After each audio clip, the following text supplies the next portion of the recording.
3 simple steps to go from no bodyweight pull-ups to doing your first ever perfect form bodyweight pull-ups. Pull-ups are one of those movements that I honestly feel like everyone should strive for. They're a great foundation and a building block for strength. I personally see 0 point in being able to like squat, deadlift and bench a ton of weight if you can't even do a perfect bodyweight pull-up. And also, let's be real, pull-ups just look cool. So starting with form and technique. So we're gonna break down the 3 simple steps that you need to nail your first bodyweight pull-ups. And if you can already do bodyweight pull-ups, we're gonna get you from doing a few to multiple very good reps. Plus, we're gonna throw in a few extra bonus exercises at the end that are really gonna help speed up the progress. First of all, we need to start with proper form and technique. Otherwise, you're just gonna learn bad habits and then you're gonna be able to do a few pull-ups, but they're gonna be shitty and then you're gonna have to relearn all new good habits. So to give a simple rundown, you want them to look like this and not like this. So step 1 is gonna be the assisted pull-up. Now, never feel embarrassed by using assistance because no one cares that you're using assistance. And trust me, it looks so much better if you're actually doing proper pull-ups than just shitty little half reps.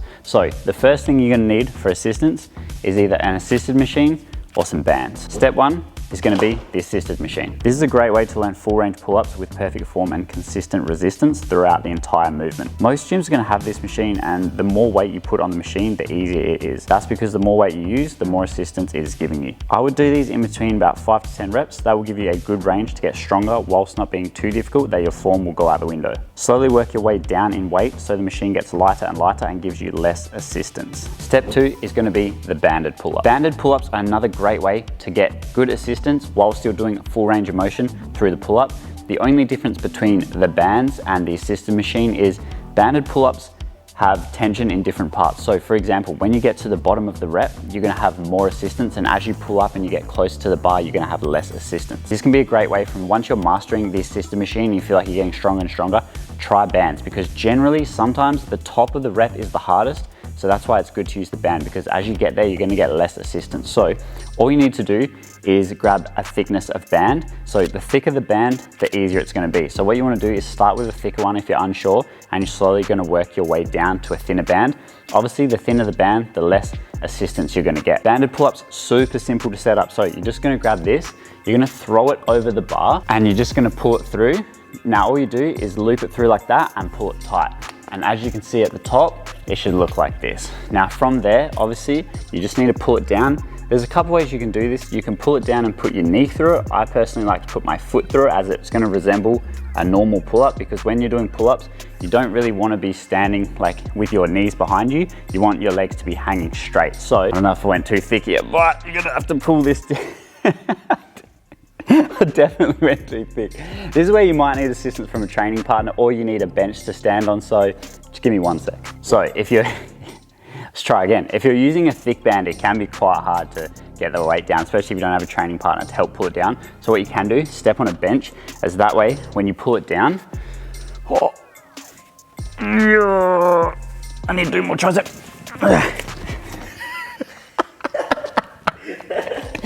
This band is gonna be way too easy. If you go too thick, it'll be too easy, all right? Swap that. Okay, so what I was trying to say is, if your band doesn't weigh 80 kilos, you got a decent band, it'll be much easier to pull it down. So you won't need the bench, so you can just pull it down, chuck your foot in, and then basically, if it's not too heavy, you'll be able to step to the floor, as you can see here. And then from there, grab it just outside shoulder width, lock those shoulders, engage that core, drive up, squeeze, control on the way down. Drive up, squeeze, control on the way down. Now make sure you get to a full stretch here and you're not stopping like here. This is what you want to avoid, this bouncing stuff. So make sure you get all the way down, little pause to take that momentum out, and then drive back up. You already got the band for assistance, so you don't want to overdo it by bouncing in the bottom. So make sure you do pause in the bottom, and then when you finish, just step off, grab it with your hands, tricep push downs, and then and then a few tricep push downs. All right, so that's step 2. In terms of reps and sets, I would keep these in between 5 to 15 reps. Ideally, still stay within that 5 to 10 rep range. And the way I like to program it in for clients is, if you keep hitting 10 reps, then you can slowly start to bring that band down thinner and thinner. And then of course, the reps will naturally start to drop down, and then you just work your way out to 10 from there. Step number 3, negative pull-ups. So now you've gotten better at the assisted machine, you've gotten stronger with your banded pull-ups.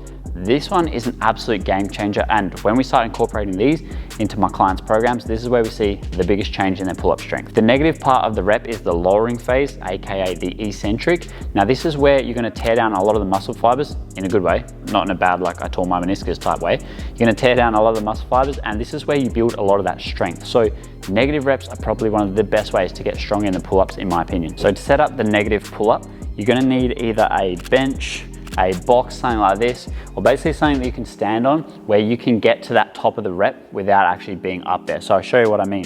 Now what you want to do is set this just underneath the bar and then a little bit back. That way when you step off, you won't be hitting your legs. Now this is perfect because as you can see here, this is the top of the rep and I'm already there. So all you're going to do, lock yourself into position first. That makes the biggest difference. So pull your shoulder blades back and down, squeeze your back nice and tight. Remember, hands just outside shoulder width. Core engage, and then I'm gonna step off and I'm gonna slowly lower myself down, nice and slow. The slower the better. All the way to the bottom, dead hang, control it, don't drop, and that is one rep. And then as you can see, step off, and then all we need to do is step back up and do it again. With the negative pull-up, I highly recommend keeping these in between that like 3 to 6, maybe even up to 8 range, but generally speaking, they'll be a little bit lower reps, like you probably won't be doing sets of 10 with these. Preferably in between a 3 to 6 rep range would be really good, but the most important thing is the speed of the lowering. So like I said, the slower the better, but I'd highly recommend aiming for at least a 4 or 5 second eccentric lowering phase. If you find you can't do 1 rep with at least 5 seconds, probably not at step 3 yet. You want to go back to the bands or the assisted machines. So I'll show you again. Lock in, and we're going to go 1, 2, 3, 4, 5, 6, 7. And that is how you do a negative pull-up. Now, like I said, you just keep doing these in between 3 to 6, and sets, I would probably do at least 3. So you've gotten good at negative pull-ups. Once you can get a solid, 3 to 6 reps, like I was saying, with that controlled 5 second lowering phase, you can start to add weight. Now, this is where you're gonna get really strong in your pull-ups. So ideally, you'd want to have a weight belt, one of those ones that attach around, you can hang the weight from that. That's gonna be the most comfortable and easiest way. If your gym doesn't have that, you can get a plate, a dumbbell, a kettlebell, and just jam it in between your legs. Obviously, you're probably only gonna be able to do this to a certain weight before your legs wanna kinda, let the weight drop, unless you got some serious monster adductor thighs. But I don't. So I'm gonna show you basically how this works. So I'll grab the weight plate, you're gonna jump back up, grab this, I'll just jam it in between my legs, and then from there, we're just gonna keep nice and locked in, chin over the bar, and then step off. 1, 2, 3, 4, 5, 6, 7, 8, all the way down, done. And then we'll just keep doing that again. So that's another great way how you can keep progressing in the negative pull-up. And then from here, you're ready to go onto step 4. So the last step, after you've nailed those assisted pull-ups, you've got nice and strong with your negatives, you're now ready to tackle full bodyweight pull-ups. So the main thing, make sure that you lock in that form. We don't want to develop bad habits from the start, because it's very hard to train your brain in the future if you've already been developing some shitty habits. So what you're going to do is, first of all, grab the bar just outside your shoulder width. A massive mistake I see is people going way too wide or too close with their hands. So for me, shoulder width here, we go a little bit wider than that. And then from there, we lock our shoulder blades back. We drive our elbows through the floor, pull our chest towards that bar. Control all the way down to a full stretch and go again. And make sure you keep that full range of motion. Now, if this is your first time doing pull-ups, you probably just want to start with 1 perfect rep, and then another, and then another. So what you can do, rather than trying to bang out as many as you can and getting fatigued, this is a great way to build your work capacity and your strength with the pull-ups. So for example, 1 perfect pull-up, come down, let your arms come down, take a couple breaths, 2, 3 big deep breaths, grab the bar again, bang out another one, come back down. And if you do that 2, 3, 4 times, and you just count that as one set, that's a really good way, like I said, to build the work capacity through your arms, through your back, and through your pull-up strength. Now, I'd highly recommend doing these 2 to 3 times per week, especially if you want to progress faster.